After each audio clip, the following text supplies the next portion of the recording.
coordinateur pour la défense des intérêts de Yène Dialaw. ma tudd Mbaye Ndiaye. donc di leen vraiment ubbil à ce que vraiment ñu mën a xam exactement tey li nga xam ne moo ñu andil fii li ñu andi fii problème mu port bi la. port bi nag nekk na lu nga xam ne lu ñuy jaaxal la ñun ñi nga xam ne ñooy population Dialaw looloo tax tey jii ma di ubbil tey jii nii di am ñeenti version yoo xam ne dañ ko war a def mooy version ban dinañ ko wax en wolof dinañ ko wax en anglais dinañ ko wax en arabe.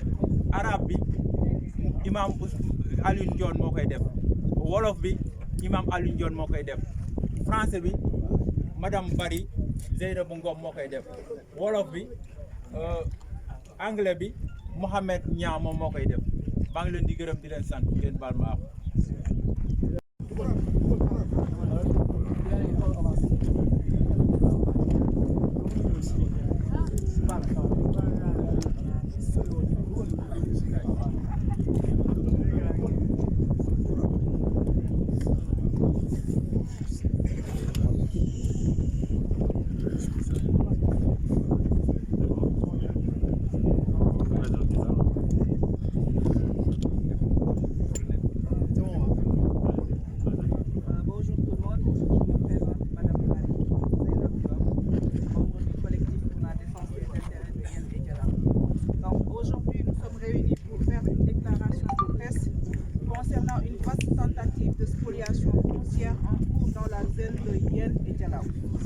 La communication du directeur général du port autonome de Dakar, M. Moultagassi, sur le processus de démarrage des travaux du port de Ndayane révèle de la pure propagande et de la manipulation. Elle contient une série de contradictions et d'inexactitudes dans une tentative de masquer le tâtonnement et le manque de rigueur de l'administration sénégalaise sur la conception de ce projet. Le collectif de Dialaw prend à témoin la presse et l'opinion publique nationale et internationale sur la vaste tentative de spoliation foncière en cours.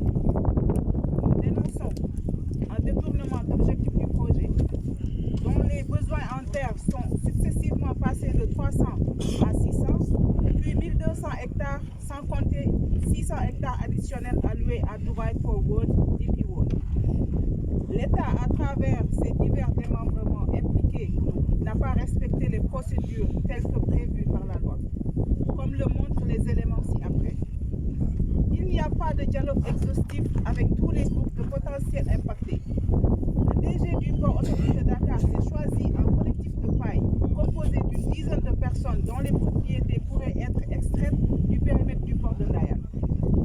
Le DG du port, mis en avant dans la presse actuelle, n'est pas l'agent de l'État juridiquement habilité pour mener ce processus. La procédure d'expropriation pour cause d'utilité publique ne remplit aucune des formalités juridiquement de formalités substantielles exigées par la loi. Aucune notification n'a été faite aux potentiels impactés dans les règles de l'art. L'administration sillonne la zone et fait des recensements avec une légèreté qui n'honore pas l'administration sénégalaise. Le tracé des limites du port de Ndayane change au gré des affinités des élites politiques au pouvoir, foulant du pied la notion même d'utilité publique, qui est avancée comme justification dans la mainmise sur les terres avoisinant les limites originelles du futur port.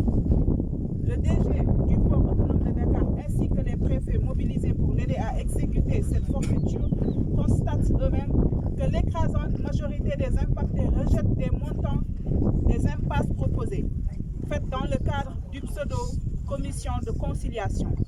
Cependant, contrairement aux affirmations du DG du port autonome de Dakar, la contestation n'est pas seulement limitée au montant des indemnités avancées. Les impactés décrient le détournement d'objectifs et les procédures illégales et opaques utilisées, réduire une opposition à des motivations exclusivement financières, traduites par une méconnaissance profonde des réalités historiques, culturelles, sociales et économiques de la zone.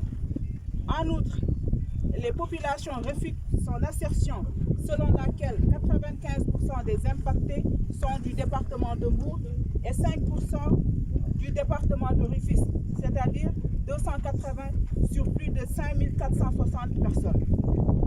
Du fait d'un déplacement insidieux des limites régionales entre Dakar et Thiès, le futur port en majorité sur le territoire historique de Yène se trouve commodément à Ndayane. Nous suspectons que ce tour de passe-passe géographique est fait à dessein pour enlever toute légitimité à la contestation des ayants droit de Yène. Compte tenu de cet état de fait, les résolutions suivantes sont adoptées. Le collectif exige au DG du port autonome de Dakar et aux autorités administratives qui lui servent de bras opérationnels d'arrêter l'intimidation des populations.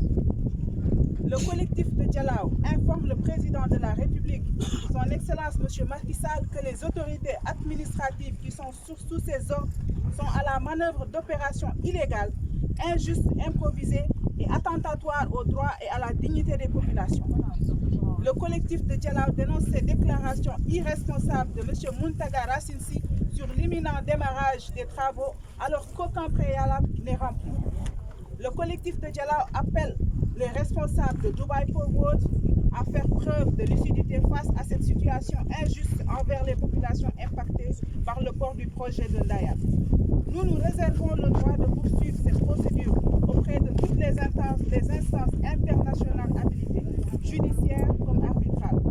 Le collectif de Dialaw reste à la disposition de la presse pour fournir de plus amples informations sur le pilotage scandaleux de ce projet portuaire qui, exécuté de façon transparente, juste et équitable, pourrait impacter positivement l'économie de notre pays ainsi que les prospérités des communautés hôtes.